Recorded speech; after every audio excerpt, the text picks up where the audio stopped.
एक बार मेरा एक जर्मनी के प्रोफेसर के साथ बहस हुई थी भारत और जर्मनी के बारे में। वो जर्मन प्रोफेसर, आज से 10 साल पहले की ये घटना मैं आपसे बयान कर रहा हूँ। एक जर्मनी के प्रोफेसर का मेरे साथ झगड़ा हो गया इस बात के लिए कि जर्मनी महान कि भारत महान। तो वो कहता था मेरा देश महान जर्मनी, मैं कहता था मेरा देश महान भारत। तो हम दोनों ने अपने झगड़े का निपटारा करने के लिए, फैसला करने के लिए एक सूत्र बनाया, फॉर्मूला बनाया। तय तो करना है किसका देश महान, या तो जर्मनी या तो भारत। तो हम दोनों ने ये तय किया कि हम दोनों एक दूसरे के देश के बारे में प्रश्न पूछेंगे। वो मेरे देश के बारे में प्रश्न पूछेगा, भारत के बारे में, जर्मनी का प्रोफेसर, मैं जर्मनी के बारे में पूछूंगा। और जिन प्रश्नों का सबसे ज्यादा जवाब हाँ में मिलेगा उसका देश महान होगा, और जिनके प्रश्नों का सबसे ज्यादा जवाब ना में मिलेगा उसका देश घटिया है, रद्दी है। ऐसे करके हम दोनों ने एक सूत्र शुरू हुई। तो पहले वो उसने कहा कि तुम पूछो, मुझसे कहा कि तुम जर्मनी के बारे में पूछो। तो मैंने चुन चुनकर ऐसे प्रश्न किए जिनका उत्तर ना में ही आए। ये तो पूछने वाले के ऊपर है, आप क्या पूछ रहे हैं। लेकिन आपको ऐसा लगेगा कि मैं जर्मनी को नीचा दिखाना चाहता था। मैं जर्मनी की वास्तविकता उसको रियलाइज कराना चाहता था। तो मैंने सबसे पहला सवाल उसको पूछा कि तुम्हारे देश जर्मनी में गन्ना होता है? गन्ना। अब साधारण सा सवाल है। तो उसने कहा नहीं होता, क्योंकि मुझे मालूम है जर्मनी में गन्ना नहीं होता। और जानबूझ के मैंने ये सवाल किया कि जर्मनी में गन्ना होता है? उसने कहा नहीं होता। मैंने कहा जर्मनी में केला होता है? केला। उसने कहा नहीं होता। मैंने कहा जर्मनी में आम होता है? आम। उसने कहा नहीं होता। फिर मैंने कहा जर्मनी में संतरा होता है? संतरा। उसने कहा नहीं होता। फिर मैंने कहा जर्मनी में मौसम्मी होती है? मौसम्मी। उसने कहा नहीं होती। थोड़ी देर में वो बौखला गया, क्योंकि हर जवाब ना ना ना ना। तो उसने थोड़ी देर में मुझे कहा, मिस्टर राजीव दीक्षित, मेरे जर्मनी में कोई मीठी चीज पैदा नहीं होती, अब आगे पूछो। तब मैंने उसको कहा अच्छा दूसरा सवाल है मेरा। मैंने कहा जर्मनी में पालक होता है? पालक। क्योंकि पालक मीठा नहीं है। तो उसने कहा नहीं होता। फिर मैंने कहा जर्मनी में मेथी होती है? मेथी। उसने कहा नहीं होती। मैंने कहा जर्मनी में मूली होती है? मूली। उसने कहा नहीं होती। फिर मैंने कहा कि जर्मनी में वो होती है इलायची, या जर्मनी में काली मिर्च होती है? ये सब मीठी चीजें नहीं है। थोड़ी देर में फिर बौखला गया। फिर कहने लगा मिस्टर राजीव दीक्षित, हरे पत्ते की कोई चीज जर्मनी में नहीं होती, अब आगे पूछो। अब मीठी चीज कोई होती नहीं, हरे पत्ते की कोई चीज होती नहीं। तो मैंने कहा अब तुम ही बताओ जर्मनी में होता क्या है।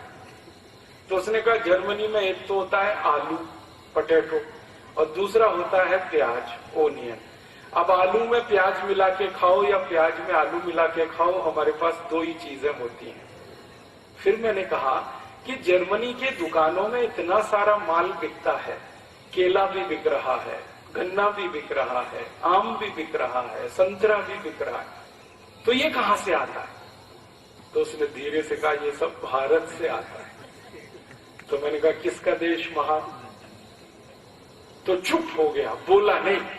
उसको रियलाइज तो हो गया कि भारत देश महान, लेकिन उसने मुंह से नहीं बोला। मैंने कहा इसको मुंह से ही बुलवाना है अभी थोड़ी देर में। और ये बहस हमारी कई लोगों के सामने हो रही थी। मैंने कहा तुम्हारा नंबर है, तुम पूछो भारत के बारे में।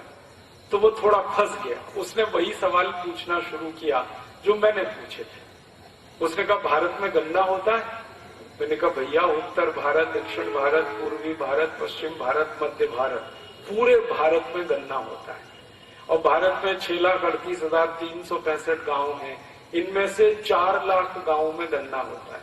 और भारत में एक गन्ना बहुत मोटा होता है, एक गन्ना बहुत पतला होता है, एक काला गन्ना होता है, एक लाल गन्ना होता है, एक हरा गन्ना होता है, एक थोड़ा सा पीले रंग का गन्ना होता है। 2550 जातियों का गन्ना इस देश में होता है। अब बोलो। तो कहने लगा आई कांट बिलीव इट। मैंने कहा ये तुम्हारी प्रॉब्लम है, मेरी नहीं। तुम्हें भरोसा नहीं है तो ये तुम्हारी समस्या है। अगर तुमको भरोसा करना है तो तुम भारत आ जाओ और घूम लो और तो पता कर लो कितनी जातियों का गन्ना होता है। फिर उसने दूसरा सवाल पूछा, केला होता है भारत में? मैंने कहा केला ही केला होता है। हमारे यहाँ उत्तर भारत का अलग केला, दक्षिण भारत का अलग केला, पश्चिम भारत का अलग केला, पूर्वी भारत का अलग केला, कहीं मोटा केला, कहीं पतला केला, कहीं छोटा केला, कहीं लाल केला, कहीं हरा केला। हमने कहा केले की भारत में कम से कम 1000 प्रजातियां हैं। कहने लगा यस। मैंने कहा यस। फिर कहने लगा आई कांट बिलीव, मुझे भरोसा नहीं हो सकता। फिर मैंने कहा तीसरा सवाल पूछो। तो उसने पूछा आम होता है? तो उसने सवाल किया था मैंगो को कि भारत में मैंगो होता है। मैंने कहा मैंगो तो एक शब्द है, हमारे यहाँ तो मैंगो की जातियां 5000 से ज्यादा है। लंगड़ा है, चौसा है, दशहरी है, तोतापुरी है, कलमी है, ऐसी 5000 जातियों का आम है भारत में। और मैंने उसको कहा, जिस पर उसे भरोसा नहीं हुआ, मैंने कहा दिल्ली हमारे यहाँ की राजधानी है, वहां से 180 किलोमीटर दूर हरिद्वार है।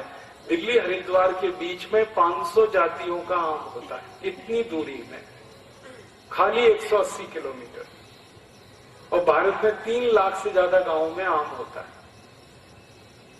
तो ऐसे उसने जितने भी सवाल पूछे तो उसमें वो हार गया, मैं जीत गया। फिर हमारा भारत महान, उसका जर्मनी महान नहीं।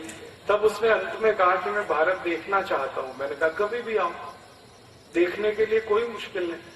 आने जाने की कोई प्रॉब्लम है तो हम भारतवासी तुम्हारा टिकट बना देंगे, तुम आ जाओ कभी भी। वो आया, भारत में 3 महीने की छुट्टी लेके आया, 3 महीने का वीजा मिला और हमने उसको भारत में उत्तर दक्षिण पूरब पश्चिम सब जगह घुमाया और उसको एक डायरी और पेंसिल दिया था कि जो जो तुम गाँव में देखो कि यहाँ क्या होता है उसको नोट करना।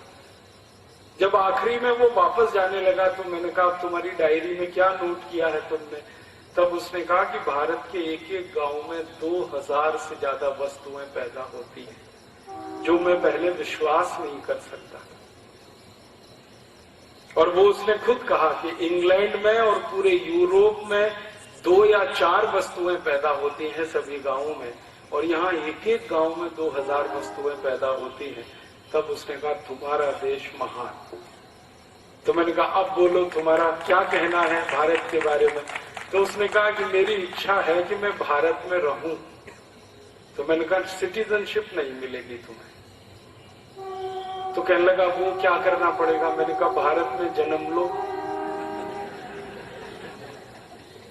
कहने लगा उसके लिए क्या करना पड़ेगा? तो मैंने कहा हिंदू हो जाओ। कहने लगा क्यों? मैंने कहा तुम्हारी क्रिश्चियनिटी में तो पुनर्जन्म होता नहीं, तुम तो ईसाई हो ना, और ईसाइयत में पुनर्जन्म होता नहीं। पुनर्जन्म तो इस्लाम में भी नहीं होता। पुनर्जन्म तो सिर्फ सनातन भारतीय जो मान्यता है इसमें होता है। फिर थोड़ा झगड़ा करने लगा वो, तो मैंने उसको शांत किया कि भैया तुम्हारे ईसा मसीह को अभी तक पुनर्जन्म नहीं हुआ, तुम्हें कैसे हो जाएगा? तुमको अगर भारत में जन्म लेना है तो हिंदू हो जाओ। तो कहने लगा ये तो बड़ा मुश्किल है। मैंने कहा बहुत आसान है, हम तुम्हारे ऊपर थोड़ा गंगा जल छिड़केंगे और तुम्हारा नाम बदल देंगे, इतना सही है, इससे ज्यादा कुछ नहीं करने वाले। कहने लगा इसका मैसेज तो बहुत दूर तक जाएगा। मैंने कहा वही हमें भेजना है,